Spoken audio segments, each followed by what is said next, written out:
Hey, I'm the NetherRealm Nobody, and this is Mortal Kombat Defenders of the Realm, Episode 10, Swords of Ilkin, Review.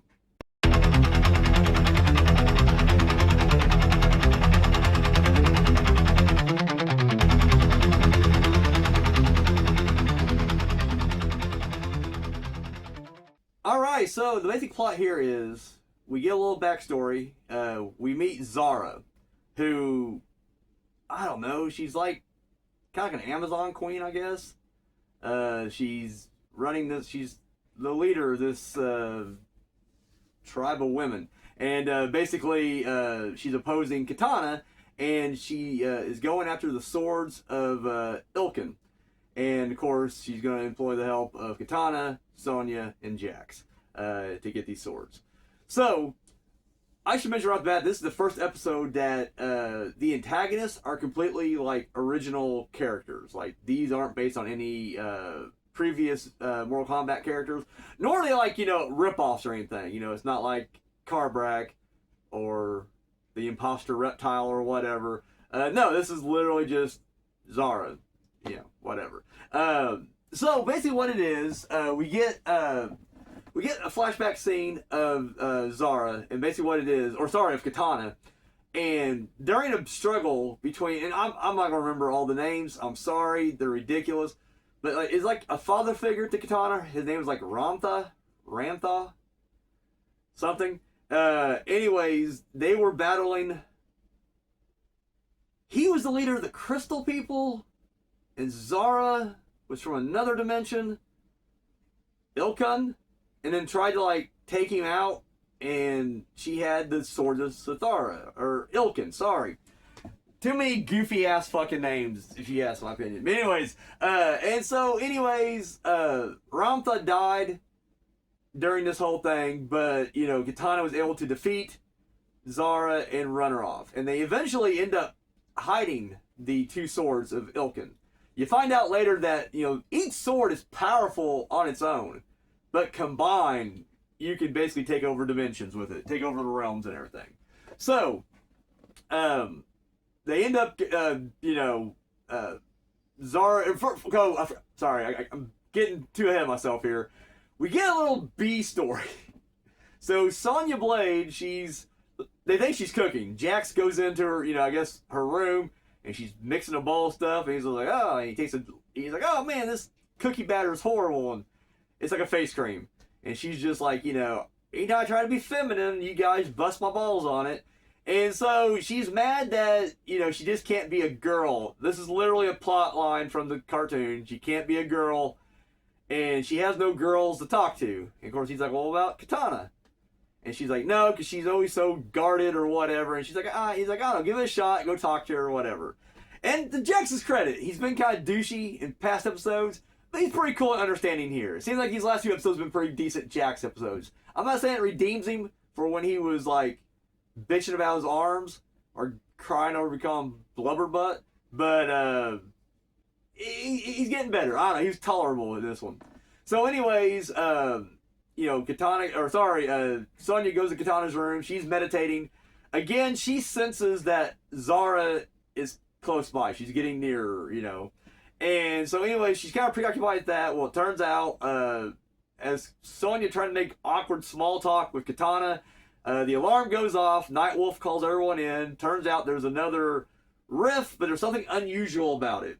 And so instantly, Sonya, at this point, she's expressing how much she's just not liking having to fight week in, week out, everything. And she's just pretty much over. She's like, fuck it, let's just go. And so they all head that way. They go check out the rift. Jax ends up trading his place with Sonya, who usually runs with her in the fighter jet, with Katana. He's like, I gotta talk to Lou about something. And, just a ploy to kind of get Katana and Sonya together.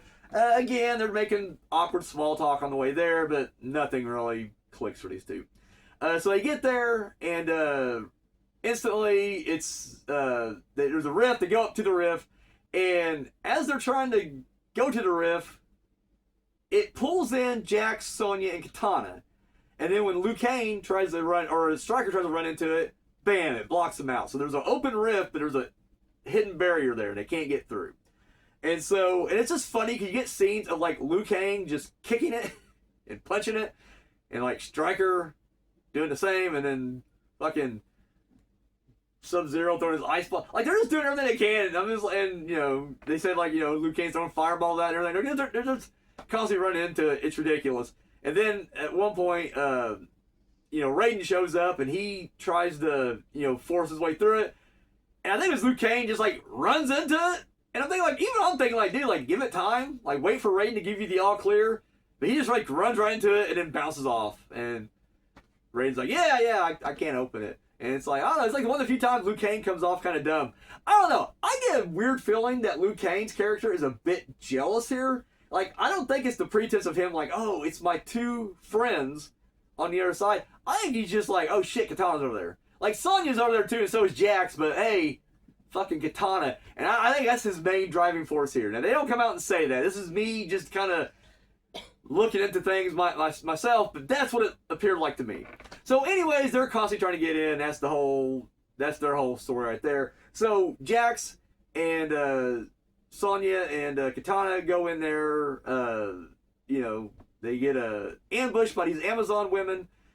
They're able to fight back a little bit until Zara shows up, and then she ends up using the sword. She has one sword of Ilkin, and she ends up putting like a force field thing over Jax, and it's going to weaken him.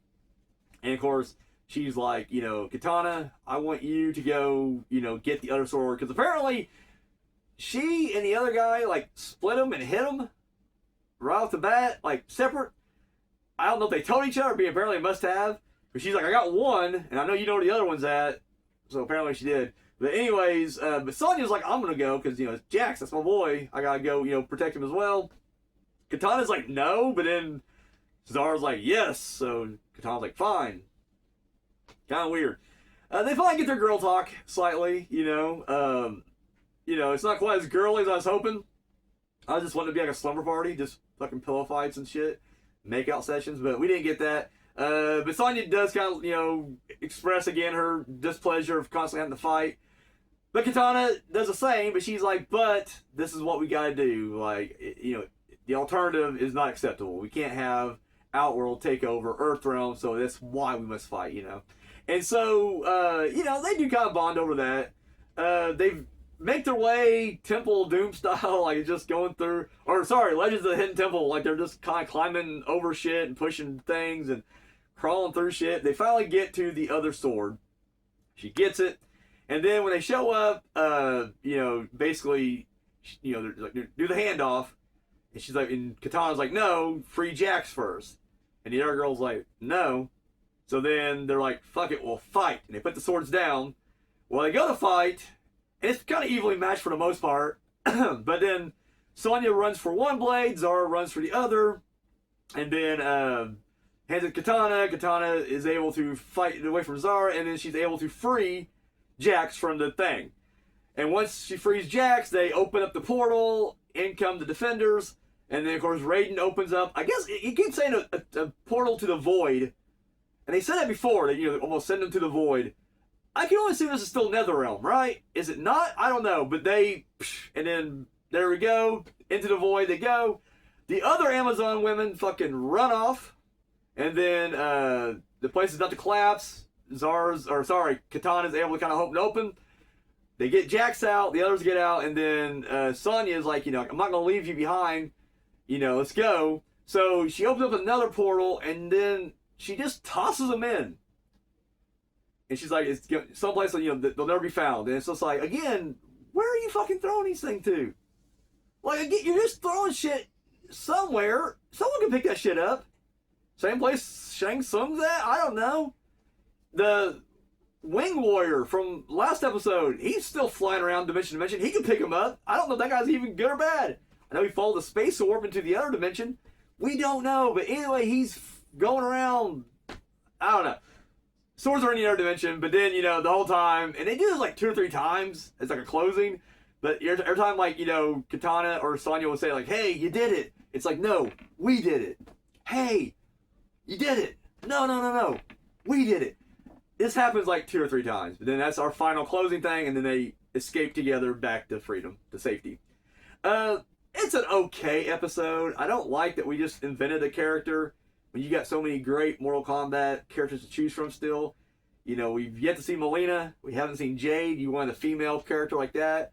We're up to Mortal Kombat 3, so, you know, Sindel was on the table. We haven't seen her yet. I just feel like there's so many other characters we could have used that we just haven't yet. So to create Zara for no real reason, I don't know. Seemed kind of ridiculous. Like a waste. But, and again, I don't know. I know. How can I say this without sounding like a sexist asshole? If you're a woman, it's okay to be feminine, even if you are the most badass chick out there. You can have both. And I'm not saying you can't. It just seems like this is the one thing that Sonya wouldn't worry about. Like, why would she give a shit? But at the same time, I also get that she's wanting that piece of normacy that she had, I guess, prior to Outworld trying to invade. So it was less about just being feminine, I guess, and just being in touch with herself. So I get that. Again, don't really give a shit, so not my storyline. But, you know, we get Katana and Sonya. We get kind of a bonding moment with them, so that's cool, I guess. You know, gave them a little more something to do. So, yeah, this episode's okay. What did you guys think of episode 10? The Swords of Zara. Or, sorry, the Swords of Ilkin. That's another thing. I'm established with Mortal Kombat lore, but all this fake added shit they throw on top of it, it confuses this guy. I ain't gonna lie. Like, I have no more room up here to keep storing new shit, so I'm constantly... Because now I'm thinking back, did Raiden Nares even come through the portal? I don't even remember. Maybe they didn't, and they just got him out. Doesn't matter. I'm losing my mind. That's all I got, guys. Thank you for watching, and till next time.